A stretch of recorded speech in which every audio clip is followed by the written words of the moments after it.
তুমি আসমানে থাকো প্রভু, আমি জমিনে, তবু তোমারি প্রেম জমে হৃদয় গহীনে।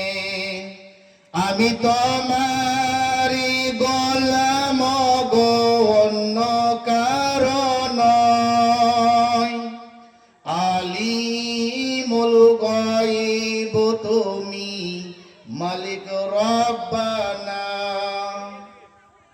আল্লাহু আল্লাহু আল্লাহু আল্লাহ, তোমারি রহম ছাড়া বাঁচা বড় দায়।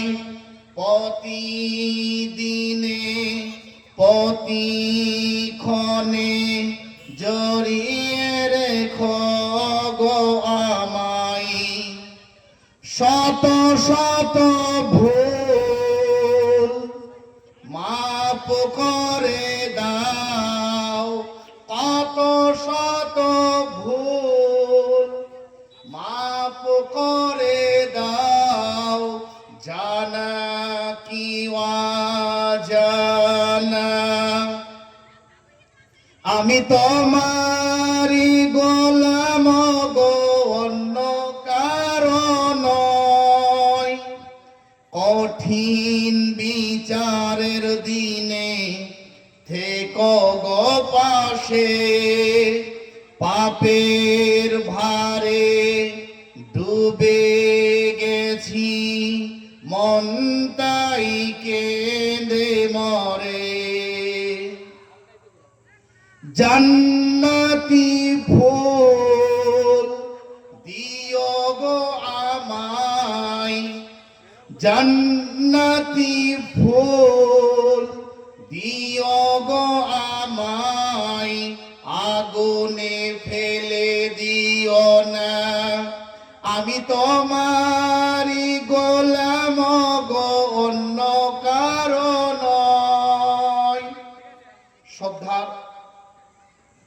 সভাপতি সাহেব এবং শ্রদ্ধার আলেম ওলামারা এবং আপনারা জ্ঞানীগুণী ব্যক্তিরা, পর্দা আড়ালের মা এবং বোনরা, আর আমাদের সবাই, যদি কোনো অমুসলিম ভাই এসে থাকে তাদেরকে আমরা সাধুবাদ জানাবো, ওয়েলকাম জানাবো।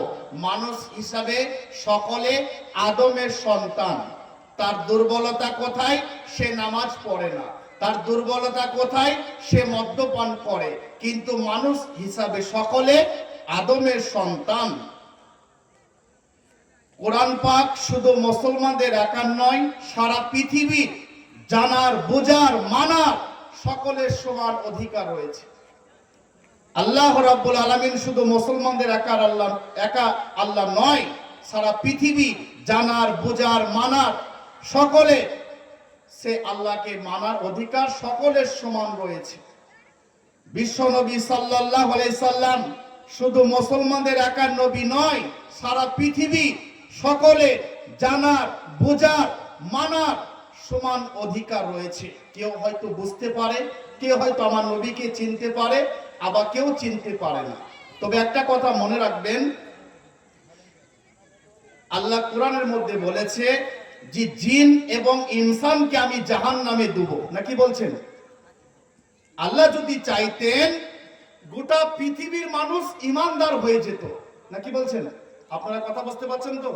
আল্লাহ যদি চাইতেন গোটা পৃথিবীর মানুষ ঈমানদার হয়ে যেত, একটা বেঈমান পৃথিবীর মধ্যে থাকতো না।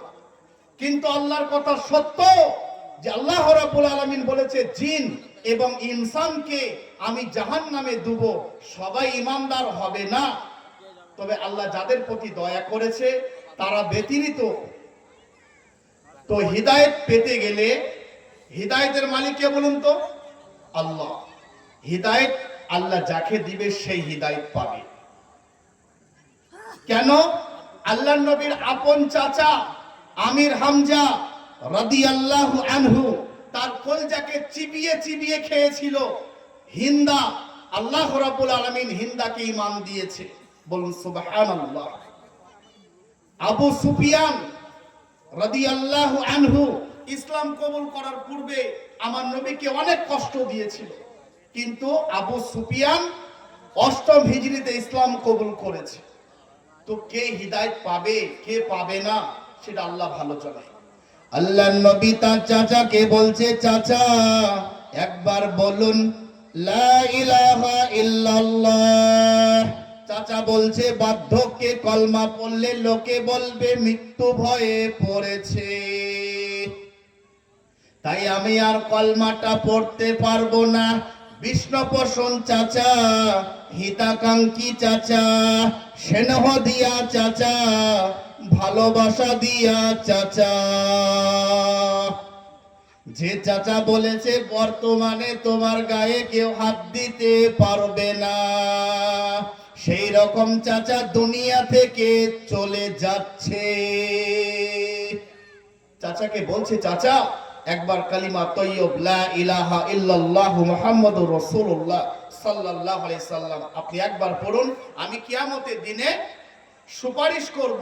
আল্লাহর নবী চাচা বলতে পারছে না, আর নবীজি ছাড়ছে না, বলুন একবার বলুন একবার বলুন। কিন্তু নবীজি বারবার আবেদন করছে, কিন্তু চাচা পড়তে চাইছে না। কেন? আল্লাহ কি বলছে? কোরআন মাজিদ 20 পারা সূরা কাসাস, আল্লাহ কি বলছে? ওগো নবী, তুমি যাকে ভালোবাসো তাকে তুমি হিদায়াত করতে পারবে না, আমার ইচ্ছা না।